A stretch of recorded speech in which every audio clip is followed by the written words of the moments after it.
Hello, this is Matt on the Moon Lambo channel. You guys remember this story from the middle of this month, right? Here's the headline from Reuters. Coinbase warns of up to $400 million hit from cyber attack. And this is an absolute wild one. And if you missed this story, don't worry, I'll get you caught up to speed on exactly what happened here. But the cool thing, and what I really want to focus on in this video, after I get you all caught up to date on this, is I want to share with you perspective from a developer who is building on top of the XRP ledger.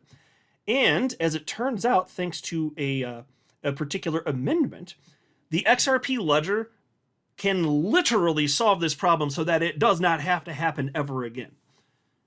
So it does make me question, to what degree you're going to need to have legislative action, at least in the United States, to get into a position where the XRP ledger could be used for something like this.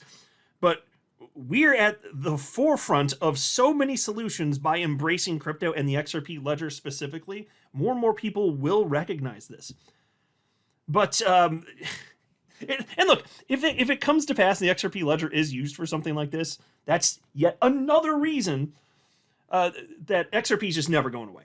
It's just going to be further ensuring that XRP and the XRP ledger have long-term viability. And it already does. Like, obviously, XRP, as I always say, it's the very obvious early winner in the crypto space, but even more so then. But before going further, I do want to be clear, I do not have a financial background of any kind. I am not offering financial advice, and you definitely should not buy or sell anything because of anything I say or write. I'm just an enthusiast who enjoys making YouTube videos about crypto-related topics, but just as a hobby and just for fun. All right, so here's an article published yesterday from Yahoo Finance. Coinbase hack reveals crypto vulnerability to old school crime, bribery. Coinbase Global often touts how it is building the financial system of the future, but last week, the cryptocurrency exchange made a disclosure that highlighted how vulnerable it was to a very old-fashioned form of crime, bribery. Cyber attackers accessed the names, addresses, government ID imagery, transaction history, and account balances of customers comprising less than 1% of its monthly transacting users, Coinbase said, and demanded a ransom payment of $20 million. How did criminals get this information? By bribing retail customer service agents in India, according to the company. The data breach disclosure interrupted what should have been a crowning moment for Coinbase as it joined the S&P 500 following a landmark acquisition of crypto options exchange Deribit for $2.9 billion. Bloomberg reported Monday that the Justice Department is now investigating the hack. Paul Grewal, the company's chief legal officer, told Bloomberg that Coinbase brought the matter to the attention of the DOJ and that the company itself is not being investigated. Coinbase's stock fell 7% on the day of the announcement. It has since recovered and is down roughly 1% from its closing price the day before it revealed the breach.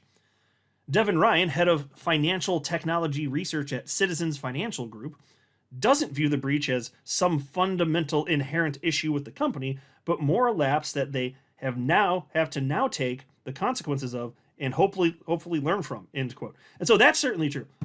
No getting around it. They messed up, and there are hints that they knew sooner, and it's because of this ransom situation, effectively, that they've come public with this. So check this out. This is an issue that emanated from employees and also, I think, from a process, Ryan added. As far back as December 26, 2024, the criminals began pilfering the names and addresses of Coinbase customers, according to a Wednesday filing with the Maine Attorney General. Some 69,461 affected people are now at higher risk of identity theft or fraud, according to the filing. The company immediately fired workers who were inappropriately viewing customer data, enhanced fraud protections, and notified customers as far back as December, according to a SEC filing. Now, Coinbase CEO Brian Armstrong last week posted a video on X addressing the breach, explaining that instead of paying the ransom, Coinbase is establishing a $20 million reward or bounty program for information leading to the arrest and conviction of the attackers. Okay, and I gotta tell you, that's the most fun part of the story. This is obviously terrible news. I get the overall. But this part, I do like that, I gotta tell you. I really like that.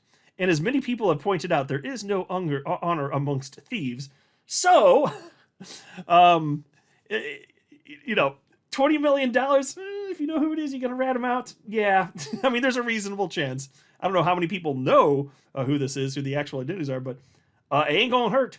So I like that they just flipped it right back. You will give us $20 million or else. And then they're like, no, actually, we're going to give $20 million to whoever gets you arrested and convicted. Like, that's fantastic.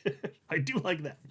Anyway, he also said the company has alerted affected customers and is planning to reimburse those affected and relocate some of its support operations. Okay, and so what happened is, it was stuff like, since they had all this information, they'd contact actual Coinbase customers, pretending to be Coinbase, and then say, hey, there's an alert here, just an alert here.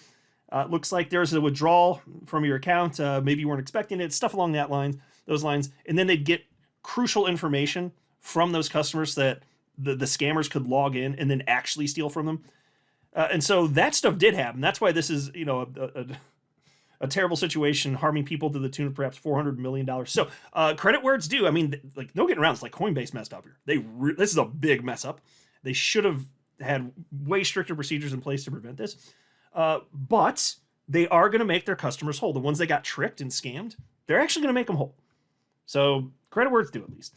It says, no, we're not going to pay your ransom, Armstrong said, addressing the attackers during the video. A preliminary estimate of the incident's cost is approximately $180 million to $400 million, Coinbase said in the SEC filing. Wild stuff. Okay, so I talked about this when it happened. Why am I making a video about it right now?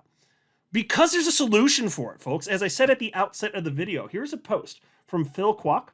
He is a co-founder of EZA, building on top of XRP and the XRP ledger and bringing other developers into the XRP ecosystem. And here's what he had to say about this. And this is pretty damn cool, because I didn't realize this is a solution. And he got this, by the way, he got this directly from David Schwartz, one of the creators of XRP and the XRP ledger. He got this take from David Schwartz. So he's sharing it. Check this out. It says, the Coinbase hack is scary. Personal names, numbers, even home addresses. Exposed. But I literally just remembered. The XRP ledger solves this.